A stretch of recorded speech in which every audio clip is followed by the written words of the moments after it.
मुलांनो,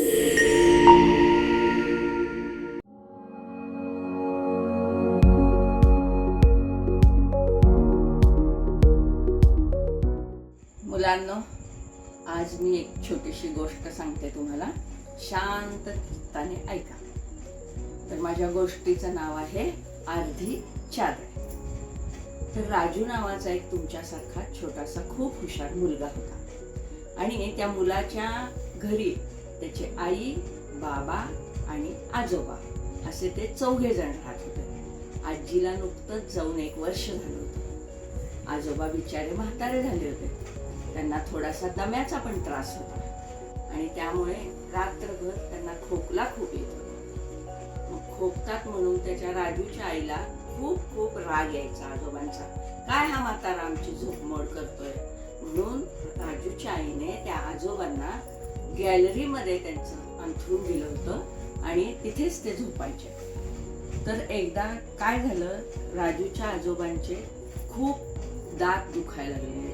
दात सगळे म्हणजे असे सुजले होते, पडायला लागल्या. दररोज उरले सुरले शिळे पाके, पोळी भाकरी आणि शिळी आमटी त्या आजोबांना वाढून द्यायची. राजूला खूप वाईट वाटायचं. राजू छोटा होता पण खूप मायाळू होता. आजोबांना चावत नसायचं, पण काय करणार बिचारे, पाण्यात भिजवून भिजवून ते खात होते. पण एके दिवशी त्यांचे दात खूप दुखू लागले. दात दुखायला लागल्यावर आजोबा म्हणाले, सुनबाई मला थोडासा मऊ शिरा करून देतेस का ग? माझ्या दातामुळे मला काहीच खाता येत नाहीये. सुनबाई म्हणाली, म्हणजे राजूची आई बरं का मुलांना.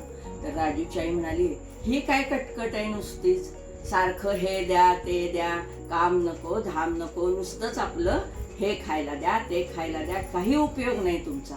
पण मुलांनो, ती राजूची आई बागेतले सगळे झाडांना पाणी देण्याचं काम, राजूला शाळेत सोडवायचं काम, बाजारातून फुले आणायची, भाजी आणायची, सर्व काम आजोबांकडून करून घेत होती. आज आजोबांचं फार दात दुखत होता. राजूला इतकं वाईट वाटलं. राजूने जाऊन हळूच मिठी मारली आजोबांना आणि म्हणाला, आजोबा मी नक्की देईन बरं का तुम्हाला शिरा आणून. आणि नंतर राजूने काय केलं, संध्याकाळी आई मला ना शिरा खावासा वाटतोय. आईने लगेच गरम गरम तुपातला शिरा केला. खा बाळा म्हणून राजूला शिरा दिला. त्यात बदाम काजू सर्व घालून दिला आणि आई गेली बाहेर निघून. राजूने तीच डिश घेतली आणि आपल्या आजोबांना नेऊन दिली. आजोबा खावा तुम्ही पटपट शिरा, तुमचे दात दुखतायत ना. आजोबा म्हणाले, अरे तुझी आई रागवेल. नाही रागवत आजोबा, तुम्ही खाऊन घ्या, मी नाही सांगणार. आजोबांनी शिरा खाल्ला व त्यांना शांत झोप लागली. पोट भरलं होतं ना. दुसऱ्या दिवशी काय झालं, राजूची आई म्हणाली, ओ मामांजी, आज राजूचे बाबा ऑफिसच्या कामासाठी मुंबईला गेले, तर आज शाळेमध्ये तुम्ही सोडून या राजूला. आजोबा म्हणले, ठीक आहे. राजूने दप्तर बिप्तर घेतलं. मग आजोबा म्हणले, दे बाळा मी घेतो. आणि आजोबा आणि राजू शाळेला जायला निघाले. शाळेत जात असताना वाटेत राजू एकदम थांबला. काय झालं रे बाबा, चल ना, शाळेला उशीर होईल. नाही आजोबा, ती पतंग पडती असं म्हणून आजोबांचा हात झटकीने राजूने सोडला आणि तो रोड ओलांडून पळत सुटला. अरे राजू राजू थांब थांब. पण राजूचं लक्ष त्या पतंगीकडे होतं. तेवढ्यात काय झालं, पुढून एक स्कूटर आली आणि राजूला धडकली. राजू धाडकीने खाली पडला आणि राजूच्या डोक्याला जखम झाली. जखमेतून भळाभळा रक्त वाहू लागलं. आजोबा खूप घाबरले. आता माझं काही खरं नाही, सुनबाई मला आता खूप रागवणार. तरी तो स्कूटरवाला खूप चांगला माणूस होता. त्याने राजूला व आजोबांना बसवले व जवळच्याच दवाखान्यात नेले. राजूच्या डोक्याला पट्टी बांधली आणि नंतर त्यांना त्यांच्या घरी सोडले. राजू आणि आजोबा गेट मधून आत येताच राजूची आई आली, पळत पळत आली आणि म्हणाली, काय झालं माझ्या राजूला, काय झालं माझ्या राजूला, डोक्याला काय लागलं? आजोबा म्हणाले, सुनबाई, अगं तो पतंगीच्या मागे धावत सुटला आणि स्कूटरवाल्याला धडकला. हे ऐकून राजूच्या आईने काय करायला पाहिजे होतं मुलांनो, आधी त्याला आत न्यायला पाहिजे होतं, पाणी प्यायला द्यायला पाहिजे होतं.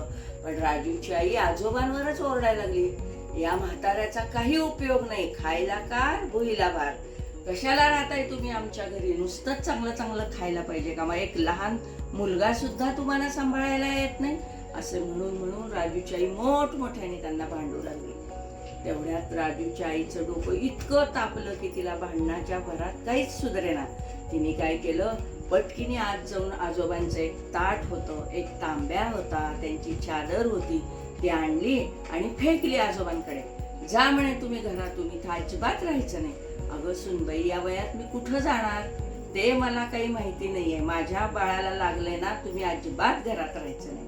आणि मग आजोबा आपलं ते ताट घेतात, तांब्या घेतात आणि म्हणतात, बर बाई, जातो जवळच्या मारुतीच्या मंदिरात आणि राहतो. तेवढ्यात छोटा राजू पळत पळत आला. त्याच्या आजोबांवर खूप प्रेम होतं आणि तो म्हणाला, थांबा आजोबा. का रे बाळा, राहू दे ना. नाही, ती चादर द्या माझ्याकडं.